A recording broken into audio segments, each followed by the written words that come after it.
Bonjour, aujourd'hui je vous propose un nouveau format à mi-chemin entre la vidéo et le podcast.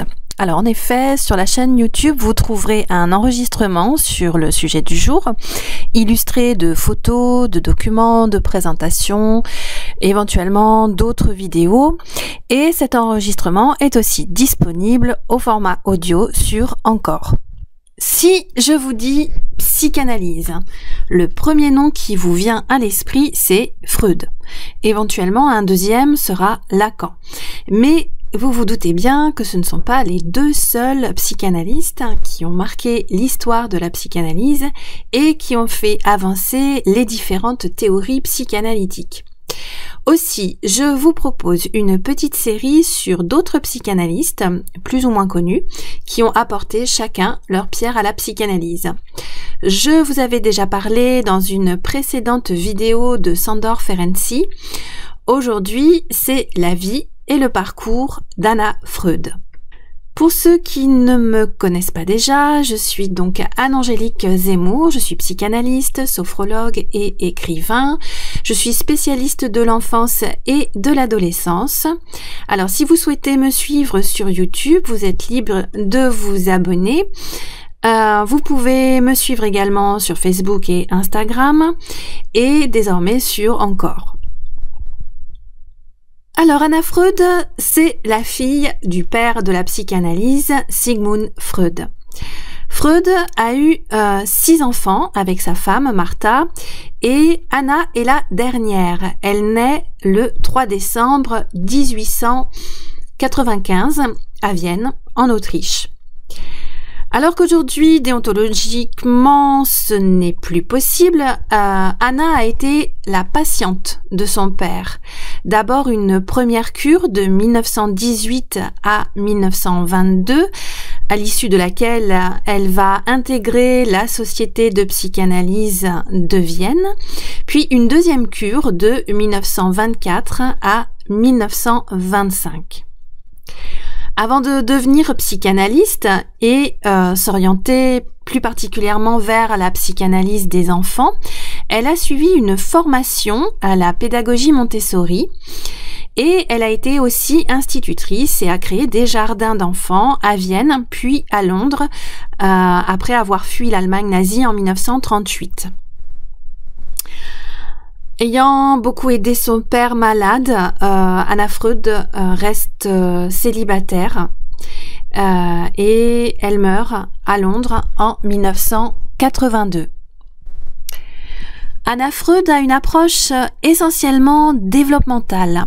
Autrement dit, elle s'intéresse principalement au développement de l'individu et plus particulièrement de l'enfant.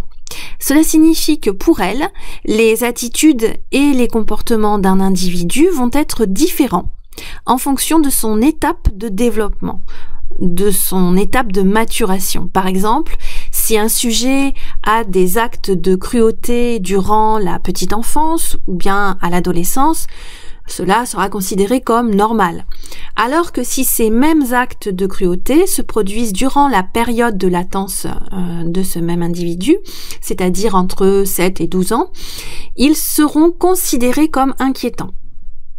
Cette approche développementale est intéressante car elle permet en fonction du stade de développement de l'enfant d'adopter la bonne mesure d'autorité et de permettre à l'enfant d'avoir une organisation psychique harmonieuse.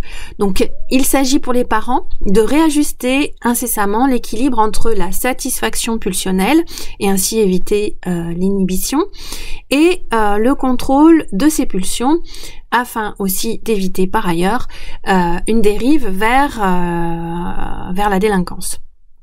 Cette approche développementale va amener Anna Freud à réfléchir à un profil diagnostique psychanalytique, un profil provisoire qui permet de mieux cerner, de mieux comprendre la structure psychique du sujet, tout en restant attentif aux éléments dynamiques comme les conflits psychiques et économiques comme la force des pulsions, des affects ou des défenses.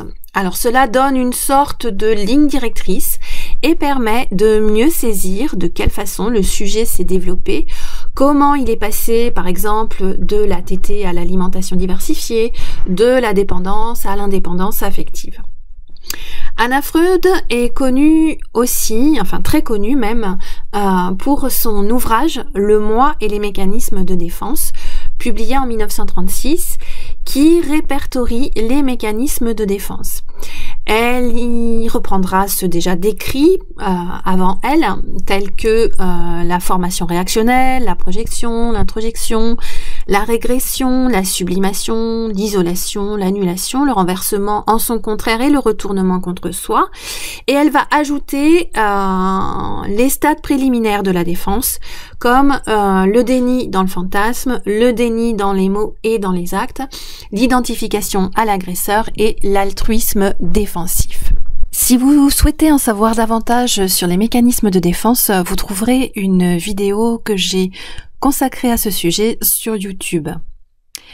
Ce podcast est maintenant terminé.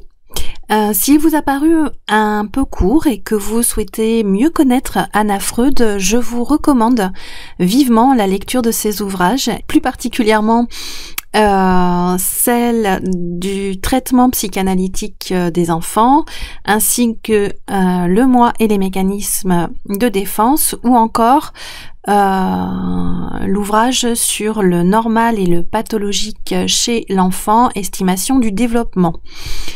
Je vous recommande par ailleurs la biographie écrite par Elisabeth Jung-Bruel qui s'intitule Anna Freud et qui est publiée chez Payot, ou encore celle écrite par York Clifford qui s'intitule également et très simplement Anna Freud et qui est publiée au PUF.